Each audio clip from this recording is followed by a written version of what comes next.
So, hello everyone again. Now we will see different kind of attributes, right? Uh, Depending on what kind of or how the information flows into our parse tree, right? So basically, there are two kinds of attributes. What we are going to see here is different kinds of attributes, right? We have seen different examples of attribute grammars in previous lecture. Now what we are going to have a look at is what kind of attributes are possible. So there are one attributes which we are going to know as synthesized attributes, and the other ones are going to be known as inherited. So as the name suggests, synthesized, these attributes are nothing but the attribute information which has been synthesized, from the child node to the parent node, right? And synthesizing the information which has been calculated here to the parent node. Now the inherited attributes are all just the opposite information, like saying we are inheriting the properties of the parent into the child, right? Or one more case is here, which is known as we are inheriting the properties of, say, the left sibling. Say the left sibling. Say it is the left sibling, parent, and this is the right child. And here, directly one attribute is inheriting, that is the parent is that the information attribute information is inherited from the parent, and in this case the attribute information is inherited from the left child to the right child. Okay? We will see how this happens and in what kind of grammars we are going to use this. We will see this through examples, right? So we will first see the example of synthesized attribute, right? So when we write our grammars in the form of CFGs plus the semantic rules, right? As we have seen in the previous examples, we call this form as syntax directed translation, or simply SDTs, right? So from now on I'm going to use SDTs, that is simply means CFG grammar, CFGs plus semantic rules, right? So let's see a question through which we will try to understand how synthesized attributes are computed and how they are going to be used in the grammar.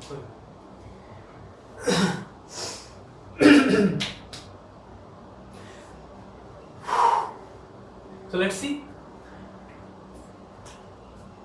how we are going to use the synthesized attributes. So let's say there is one question which says write SDT for counting number of ones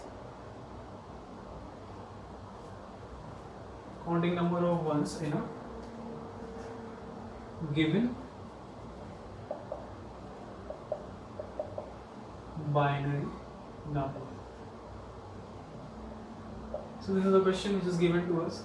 So first what we are going to write? We are going to write a grammar which is going to generate binary numbers, right?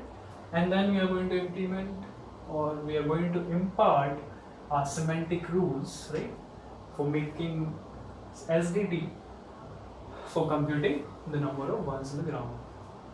So for calculating the number for this, let's say I'm going to write S gives me L. L is just a variable which I'm using to have any number of or any length of binary string, right? This L is going to contain any B's, any number of B's, a repetition of any number of B's, right? Now this L can also be a single B, right? And this B can be either a 0 or this B can either be a 1, right? So this is a simple grammar or simple CFG which has been generating a binary number. Right? Now what we need to have is to count the number of ones, right?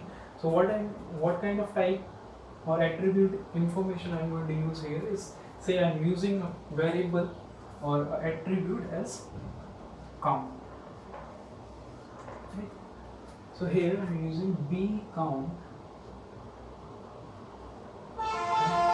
So if the binary number is 1, what I'm going to use is, what I'm going to assign the value to count is 1, right? The binary count is 1. Now if the binary count is, if the binary number is, binary digit is 0, what I'm going to assign B count is as 0, right? In here, simply whatever the count of B is going to be here, I'm going to assign this to the L count. So L count is going to be our B count. Now in here what I'm going to do is, simply this is going to have some number of bits, or this is also going to have some number of bits, right? So simply I'm going to first differentiate this instance of L from this instance of L. So what I'm going to use is L count is going to be here L1 dot count plus B count. So whatever the number of ones in here, or whatever the number of ones in here are going to be added, right? And this simply is going to return me an S count or a string count on the number of ones, which is nothing but L count. So if you want to have a look at the example of such a string. Let's say I'm using a string. For example, I'm using a string as 101. So for generating 101, what I'm going to use is S is going to be generating L. This L is going to generate LB. Right? Again, I need to repeat this prediction so that I can have 2 more bits. Now this L is going to be converted to B. Now in here, what kind of information I need to have is this. This is going to have 1, this is going to return me as 1, 0, and this is going to have as 1. Now this is simply what? This is simply a syntax tree, right? Now if you want to know how the information is being flowing in the form of attribute information, the graph which is going to generate is known as a dependency graph, right? So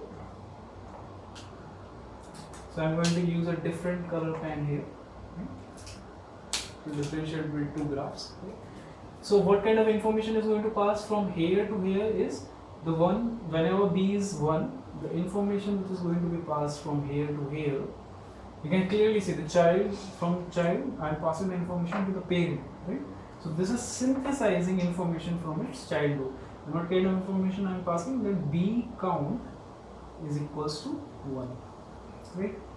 Now from here to here, I will say L count is equal to B count, and this B count is nothing but 1. Now this is what your dependencies, this is your information pass, right? Now for calculating this, I need to first calculate this, right? So from here I am going to calculate this B count, and this B count is nothing but 0. Now for calculating this L count, what is this L count is going to be? This L count is going to be this L count plus this B count, and that is going to be 1. Okay?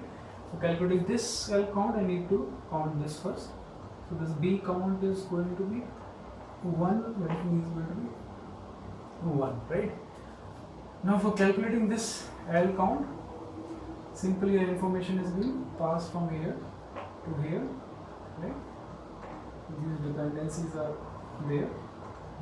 Now this L count is going to give me information as 1 plus 1, that is equals to 2, and at last this is going to return me as S count, which is going to be as 2. So now you can clearly see in every possible way, in every possible node or at every possible node, what kind of information we are passing is from child to the parent. So these kind of information are nothing but an example of a synthesized attribute.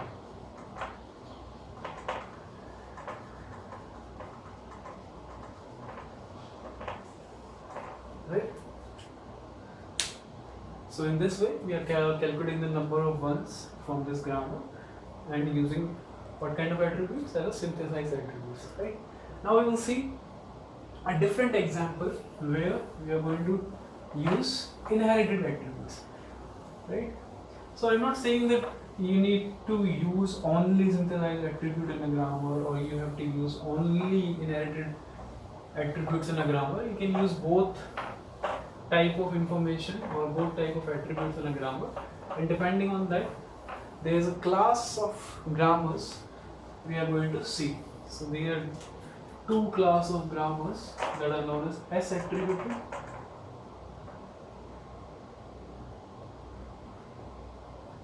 which contains only synthesized attributes, as an example we have seen just now. And there is one more class which is known as L attributed, which contains both synthesized and inherited. We will see examples of this also. So now let's see a different another example of attribute grammars in which we are going to implement the type information, or simply we are let's try to have a question for this first. So what we are writing here is write SDT for implementing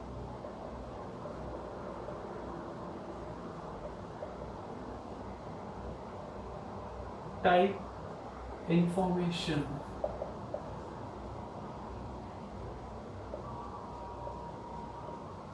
to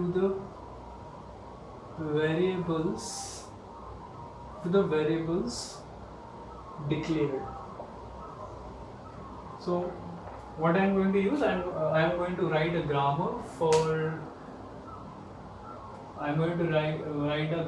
variable declaration, and in that grammar what I am going to implement is the type information, how the type information is being passed. So first I am writing grammar. Let's see here, when S is equals to S, or say TL, right? So here this L is what I am going to use is L comma ID, and this L is going to be again is ID. What I am going to use is a type and a list, right?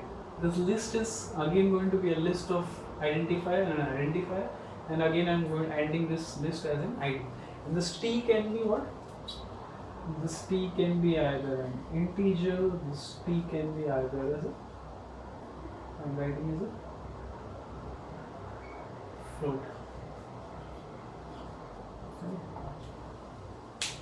So this is a basic grammar for declaring the variables, right? So suppose this is a declaration which I am using here, int a comma b. So I am using two variables here, and this can be better followed by a semicolon, right?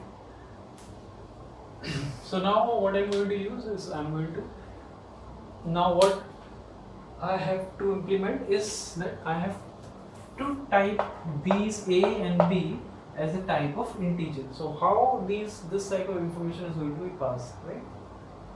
What I am going to use is, now you will understand the use of symbol table also, right? So this, when I am using this type as a float, right, this is nothing but I'm just writing this T type is equals to float. In here what I'm writing is this T type is nothing but int. So I guess it's clear till here. I'm just writing the type of information to all both of them, right? Now when this type of reduction is going to happen in here, right? So what I'm going to use is that actually instead of this ID there is going to be a variable, right? Either a or a b or a c, right? So for that those variables are need to be added into the symbol table, right? So in here what I'm going to use is add dot type. What I'm going to implement is I'm going to add this type information, right? Or simply I'm going to call a function add type, right? And whatever the type of L is going to be here, that is going to be passed to the ID. So what I'm going to use is I'm going to call the function as add type and ID entry into the symbol table, comma L type. I'm passing these two information to the add type function. So what it is going to do, it is simply going to add the type of L and this identifier into the symbol table, right? We'll see how this L type is going to be assigned to this particular identifier. Right? Now in here again I'm going to do the same thing. There are two type of variables. The first thing I'm going to replace this with this. Now add type ID entry, comma L1 dot type, and L1 dot type is nothing but L type. So we'll see now, you'll understand this, that how this is being different from the synthesized attributes, right? The information passing mechanism in here is different. Right? Now in here what I'm going to use is this L type is going to be T type. Whatever the type of T is going to be assigned to that. Now let's see this example, right? Now let's see this string, right? Now I'm using this S is being converted to L, T comma L. This T is being converted to integer as T. This T is being converted to integer. Here this L is being converted to L, ID, and this L is again converted to